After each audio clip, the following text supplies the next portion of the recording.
जितने लोग शायद इस साल जिन्होंने ज्वाइन किया है उन्हें पता नहीं है कि जून में भी यहाँ टेंट लगते रहे, लेकिन लोगों की कमी तब भी नहीं चर्च में होती थी। ये चर्च एक एग्जाम्पल बन चुकी है लोगों के लिए, दुनिया के लिए, कि अगर चर्च में परमेश्वर का मसा हो और खुदाबंद की प्रेजेंस हो तो आप जून में भी अगर टेंट लगाएंगे, ब्रांचेस टेंट में ही है और भरी हुई हैं सारी ब्रांचेस। ये लोगों के लिए एक अमेजिंग चीज है कि हम साल में एक फंक्शन करते हैं, लोगों को बताते हैं कि हमारे जो हॉल में एसी लगा हुआ है, आप आइए, आपको खाना भी मिलेगा, आप आइए, तो 500 लोग भी इकट्ठा नहीं हो पाते। और ऐसा क्या आप कर रहे हो कि टेंट लगा हुआ, जून का महीना है, 45 डिग्री भी टेम्परेचर चला जाता है, 47 भी चला जाता है, 43 भी चला जाता है। और ये नहीं गर्मियां तो लोग नहीं है, गर्मियां तो लोग भी ज्यादा हैं, ज्यादा गर्मी ज्यादा लोग, सब कुछ अलग है पवित्र आत्मा का की ग्रेस की वजह से। जब थर्सडे में यहाँ पे आराधना कर रहा था और मैं एक प्रार्थना परमेश्वर से कर रहा था, तो परमेश्वर का आत्मा मुझसे कह रहा था, क्या तुम जानते हो कि जो ग्रेस तुम्हारी लाइफ के ऊपर है, दूसरे लोग अपना सब कुछ कुर्बान कर देना चाहते हैं। अगर वो ग्रेस, ये प्रभु ऐसी ग्रेस हमें दे दे, हम सब कुछ कुर्बान कर देंगे। तो परमेश्वर मुझे बता रहा था कि ये ग्रेस जो तेरी लाइफ के ऊपर है, ये नॉर्मल नहीं है, क्योंकि आप हर टाइम जब ग्रेस में जीने लगते हैं, हर टाइम लाखों लोग आपके चर्च में होते हैं, आपको नॉर्मल लगने लगता है। लेकिन जब फिर परमेश्वर आपको दिखाता है कि नहीं, ये नॉर्मल नहीं है, ये एक्स्ट्रा ऑर्डिनरी है।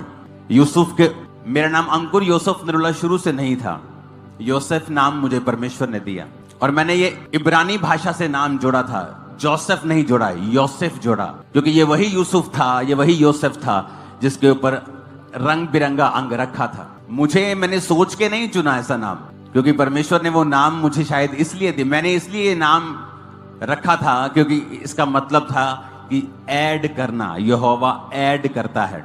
तो जब से मैंने नाम के साथ योसेफ ऐड किया है, मेरी लाइफ में बहुत सी चीजें ऐड हुई हैं जबरदस्त रीति के साथ। तो परमेश्वर मुझे बता रहा था कि ये ग्रेस जो तू तेरे पास, तेरे ऊपर है ना, लोग सब कुछ कुर्बान कर देना चाहते हैं इस ग्रेस को हासिल करने के लिए। और मैं प्रभु का थैंक्स कर रहा था कि तू जो कर रहा है ये महान है। ये तो 100 सालों से कोई मेहनत करे तब भी नहीं हो सकता, तेरी ग्रेस के द्वारा ये हो सकता है। आप जानते हैं, जब मैं परमेश्वर में आया तो मैं बड़ा कंफ्यूज रहता था। रीजन ये था कि कोई वचन प्रचार करने वाला ऐसी कलीसिया नहीं थी जहां मैं जाऊं और वचन का डीप मैं प्रचार सुन सकूं। तो मैं इंटरनेट से प्रचार बहुत सुनता था, इंटरनेट से अच्छे अच्छे लोगों का प्रचार सुनता था। तो कई बार जो बहुत अनॉइंटेड लोग होते थे वो कोई प्रचार करते थे, और एक दूसरा व्यक्ति जो इतना मसे वाला नहीं था वो भी प्रचार कर रहा था, दोनों का प्रचार आपस में मिलता नहीं था। तो मैं बड़ा कंफ्यूज रहता था कि इनका प्रचार आपस में मिलता क्यों नहीं है, मैं किसकी बात सुनूं, मैं इसकी बात सुनूं कि इसकी बात सुनूं, ऐसा क्यों है, एक ही आत्मा है तो प्रचार अलग अलग क्यों है। तो आप जानते हैं, कई बार आप प्रभु से जब सवाल करते हैं तो एकदम से जवाब परमेश्वर आपको नहीं देता है। जवाब नहीं आता था तो मैं भूल जाता था अपना काम कुम करने, अपनी प्रार्थना करनी, अपने काम करने। तो लेकिन प्रभु सुन के ऐसा नहीं कि भूल गया, वो जवाब देता है, लेकिन अपनी रीति के साथ, अपनी टाइमिंग के साथ और अपने हिसाब से आपको जवाब देता है। परमेश्वर ने मुझे जवाब दिया और उस जवाब से मेरी सारी कंफ्यूजन जो थी वो खत्म हो गई। उत्पत्ति 1 उसकी 16 आयत में लिखा है, तब परमेश्वर ने 2 बड़ी ज्योतियां बनाई, उनमें से बड़ी ज्योति को दिन पर प्रभुता करने के लिए और छोटी ज्योति को रात पर प्रभुता करने के लिए बनाया, और तारागण को बनाया। जब परमेश्वर ने मुझे ये वचन दिया, जब परमेश्वर ने मुझे समझाया, जब मैंने ये वचन सुना, तो प्रभु की आत्मा ने फिर मुझे समझाया कि परमेश्वर ने भी जब ज्योतियां बनाई तो 2 तरह की बनाई, एक बड़ी ज्योति बनाई और एक छोटी ज्योति बनाई। परमेश्वर के राज्य में 2 तरह की सच्चाइयां हैं, एक है हायर ट्रुथ, एक है लेसर ट्रुथ। दोनों सच्चाइयां हैं, लेकिन एक हायर ट्रुथ है और एक लेसर ट्रुथ है दोनों ज्योतियां, लेकिन एक ज्योति बड़ी है और एक ज्योति छोटी है। पूरे बाइबल में आप कहीं नहीं पढ़ेंगे कि परमेश्वर ने योना नबी के द्वारा कहीं मिरेकल्स किए हों। बाइबल कहती, जब योना नबी को परमेश्वर ने कहा तू जाएगा और प्रचार करेगा और लोग मन फिराएंगे, और वचन कहता है योना भागा। सेवकाई में रह के भी लोग गलतियां करते हैं, लेकिन इसका मतलब यह नहीं कि वो परमेश्वर के दास नहीं है। परमेश्वर फिर उनको चुन लेता है, और फिर वो गया प्रचार करने के लिए और वहां पे प्रचार किया, पर उसके मन मुताबिक चीजें नहीं हो रही थी, वो लोग नाश नहीं हुए 40 दिन बाद। तो परमेश्वर से नाराज हुआ, फ्रस्ट्रेट हुआ लेकिन अगर आप अलीशा की जिंदगी को देखते हैं तो वो हायर ट्रूथ में जीने वाला था। वचन कहता है अलीशा जब मर गया, जब हम दूसरा राजाओं 13 उसकी 20 और 21 आयत में लिखते हैं और दूसरा राजा 4 उसकी 38 से 44 आयत में पढ़ते हैं। पहले हम दूसरा राजा 4 उसकी 38 से 40 पढ़ेंगे। तब अलीशा गिलगाल को लौट गया और उस समय देश में अकाल था और भविष्यद्वक्ताओं के चेले उसके सामने बैठे हुए थे और उसने अपने सेवक से कहा, हंडा चढ़ाकर भविष्यद्वक्ताओं के चेले के लिए कुछ पका। तब कोई मैदान में साग तोड़ने गया, कोई जंगली लता पाकर अपनी अकवार भर जंगली फल तोड़ ले आया और फांक फांक करके पकने के लिए हंडे में डाल दिया और वो उसको पहचानते नहीं थे। तब उन्होंने उस मनुष्य को खाने के लिए हंडे में से परोसा और खाते समय चिल्लाकर बोल उठे, हे परमेश्वर के भक्त, हंडे में जहर है, और वे उसमें से ना खा सके। तब अलीशा ने कहा, अच्छा कुछ मैदा ले आओ। तब उन्होंने हंडे में डालकर कहा, उन लोगों के खाने के लिए परोस दे। फिर हंडे में कुछ हानि की वस्तु ना रही। ये वो लोग थे जो हायर ट्रूथ में चलते थे, जो हायर अनॉइंटिंग में चलते थे। और वचन कहता है कि जब अकाल पड़ गया और खाने के लिए कुछ नहीं था तो वो जंगल में, जैसे अब खाने के लिए कुछ नहीं तो कोई जंगली साग तोड़ने चला गया, कोई जंगली फल लेने चला गया। लेकिन वचन कहता है कि वो उन्हें पहचानते नहीं थे कि कौन सा हानिकारक है, कौन सा पॉइजनस है, कौन सा सही है, कौन सा खाने वाला है, कौन सा नहीं खाने वाला। और सारा कुछ एक ही जगह पकाया। तो वचन कहता है कि जब वो खाने लगे तो उनकी जीभ सूज गई होगी, होंठ सूज गए होंगे, कुछ उनकी बॉडी में हुआ होगा और उन्होंने कहा कि ये जहर है इसमें।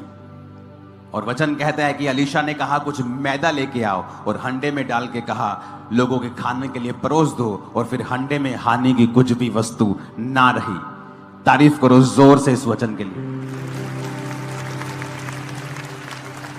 अब यहां पर कोई मूर्ख उठ के कह सकता था कि तूने प्रार्थना करनी चाहिए थी तुझे उस खाने के ऊपर। लेकिन जो हायर ट्रूथ में जीने वाले लोग हैं वो जानते हैं कि परमेश्वर उन्हें किसी भी रीति के साथ इस्तेमाल कर सकता है। आपको क्या लगता है कि अलीशा को जब उसने मैदा लाने के लिए कहा तो क्या उसने शरीर से यह बात बोली कि आत्मा से बोली? अगर उसने शरीर से बोली होती तो वो खाना कभी भी जहर से मुक्त नहीं होता। लेकिन वचन कहता है कि पवित्र आत्मा ने उसकी अगुवाई की और पवित्र आत्मा ने कहा, और जो कुछ आत्मा ने कहा वो उसने किया। ये ऐसे लोग हैं जो हायर ट्रूथ में जीते थे, अलीशा के जैसे, पतरस के जैसे, पौलुस के जैसे, मूसा के जैसे।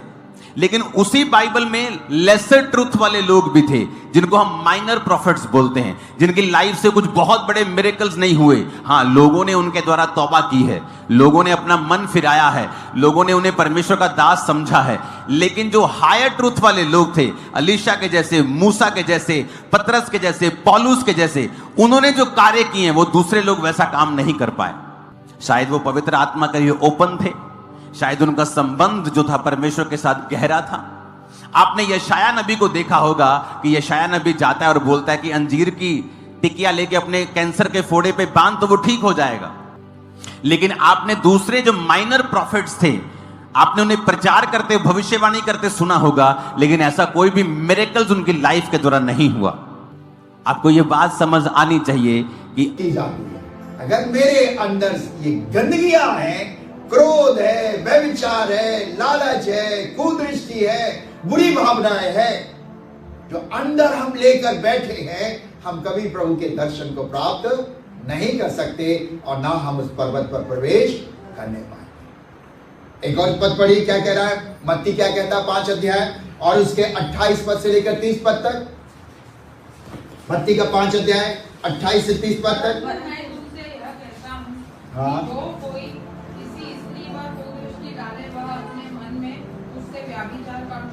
हाँ, यदि तेरी दाहिनी आंख तुझे ठोकर खिलाए तो उसे निकाल कर फेंक दे, क्योंकि तेरे लिए यही भला है कि तेरे अंगों में से एक नष्ट हो जाए तो तेरा सारा शरीर नष्ट हो जाए। क्या कह रहा परमेश्वर का वचन?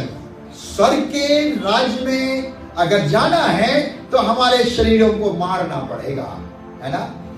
कहता है ये किसी बहन को अगर इस आंख से कुदृष्टि से देख रहे हैं, बुरी नजर से देख रहे हैं, भले आपने उसके साथ संबंध जोड़ा या ना जोड़ा, लेकिन अगर आपने उसको बुरी दृष्टि से देख लिया, इट मीन्स आप व्यभिचार कर चुके।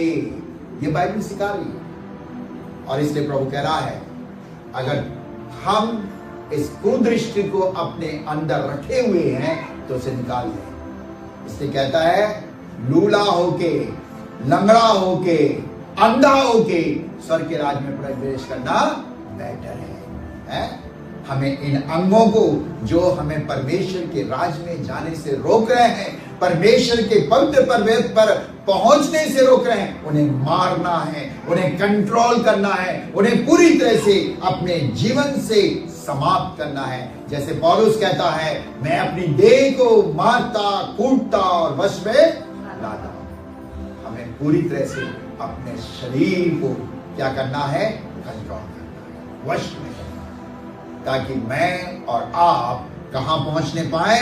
परमेश्वर के पवित्र पर्वत, परमेश्वर के पवित्र पर्वत। आजकल जो सभाएं होती है, हम लोग कलीसियाओं में, बड़े बड़े चर्चों में जाते हैं, बहुत गाते बजाते, और गाने बजाने के बाद सारी के जब मैसेज का समय आता है बाहर घूमने लगते हैं। फिर अपनी आंखें क्या करते हैं? सेकते रहते हैं, कौन आ रहा, कौन जा रहा है, कौन कैसी है, कौन कैसे कपड़े पहनने के आएगा। ये सब चीजें, और ये सब चीजें मुझे और आपको परमेश्वर के राज में प्रवेश नहीं करने। कभी भी परमेश्वर के राज में हम प्रवेश नहीं कर सकते। आप कहिए, हम तो बहुत दुआ कर रहे थे। आप कहेंगे, अरे मैंने तो चर्च में इतने अच्छे क्वायर को चलाया, मैं तो परमेश्वर के सामने बहुत ही अच्छा सरदूत के समान हूं। परमेश्वर कहेगा, बेटा तूने गाना तो अच्छा गाया था, लेकिन ये तेरी जो आंखें थी वो तिरछी नजर से देख रही थी। परमेश्वर सब देखता है बेटा, सब देखता है। परमेश्वर कहेगा, कहोगे प्रभु मैं तो आपको हमेशा अच्छा देता था। हाँ बेटा, तू देता तो अच्छा था, लेकिन देने से पहले तूने कहीं और कुछ हाथ लगाया था। तेरे हाथ अशुद्ध थे, जिसके कारण वो ग्रहण योग्य नहीं। मसीह कहना आसान है, लेकिन मसीह चाल चलना आसान नहीं। इसलिए बाइबल बार बार कहती है, जो होठों से मेरा आदर करते हैं और हृदय से दूर है, वो कोई परमेश्वर की महिमा को प्राप्त नहीं। परमेश्वर उनसे घृणा करता है। परमेश्वर चाहता है हम होठ से नहीं, पर अंदर से क्या पाए जाए? शुद्ध। अंदर से उसके उत्तम आराधक कहलाए। अंदर से हमारे जीवन के अंदर परमेश्वर की महिमा प्रकट की जाए। हम कई बार चोले बदल देते हैं, लेकिन हृदय को नहीं बदलते। हृदय को नहीं, हमें चोला नहीं बदलना है, पर क्या बदलना है? हृदय। हृदय यहां शुद्धता हो रहा है, और जब ये शुद्धता है तो परमेश्वर कहता है हम उसके घर में प्रवेश करेंगे, हम स्वर्ग के राज्य में जाने पाएंगे। तीसरा विचार आज के लिए क्या कह रहा है परमेश्वर का वचन इसी 4 पद में? और जिसने अपने मन को व्यर्थ बात की ओर नहीं लगाया। कितनी उत्तम बात लिखी हुई है ना? जरा हम अपने आप को जांचें, हम कितना अपने मन को व्यर्थ बात की ओर नहीं लगाते। अगर हम व्यर्थ बात की ओर नहीं लगा रहे हैं तो आप सब ब्लेस्ड हैं, और कहां जाएंगे? वो स्वर्ग राज्य, कोई रोक नहीं सकता। वहां सरदूत खड़ा भी होगा गेट के ऊपर, लेकिन आपने अपने मन को व्यर्थ बात की ओर नहीं लगाया तो उसका कोई हक नहीं कि वो आपको रोके। कहेगा भैया जा, है वो स्वर्ग में जाने देगा। लेकिन हमने अपने मन को व्यर्थ बात की ओर लगाया तो हम कभी भी परमेश्वर के राज्य में प्रवेश नहीं करेंगे। हम क्या करते हैं? हमारे जो ये अंदर है ना, हमारा जो दिमाग है, अच्छा कम सोचता है, बेकार ज्यादा सोचता है। मेरे चाचा की जमीन इतनी है, मेरे पास क्यों नहीं है? कहीं मेरे चाचा ने मेरे बाप की तो नहीं दबा ली है? अच्छा नहीं सोच रहे। क्या सोच रहे हैं? बुरा। भले चाचा ने ईमानदारी के साथ रखा, लेकिन वो हुई कैसे? हम खोजबीन करें। हमारा एक भाई था, हमारे पिताजी का मकान था। जब हमारा लोग छोटे थे तो हमारे पिताजी ने बहुत बड़ा मकान और जमीन थी, वो मात्र कोने के भाव में, क्योंकि उनको अटैक आ गया था, कोने के भाग में भेज दिया। तो हमारा एक भाई क्या कहता, अरे अपन तो ले सकते, अपन तो बच्चे थे उस समय, हमें क्या मालूम कि हमारे पिताजी ने कब भेज दिया। देखिए, ये है हमारा दिमाग कहां सोच रहा है, व्यर्थ बात जिसका कोई महत्व नहीं है। मेरे प्रियो, परमेश्वर मुझसे और आपसे कह रहा है, हम व्यर्थ बातों को विचार कर कभी भी परमेश्वर के राज्य में प्रवेश नहीं करें। और इसलिए दाऊद ने पहले ही भजन के अंदर बहुत सुंदर बात लिखी है। क्या लिखी है? पहला भजन 1 अध्याय उसका 2 पद।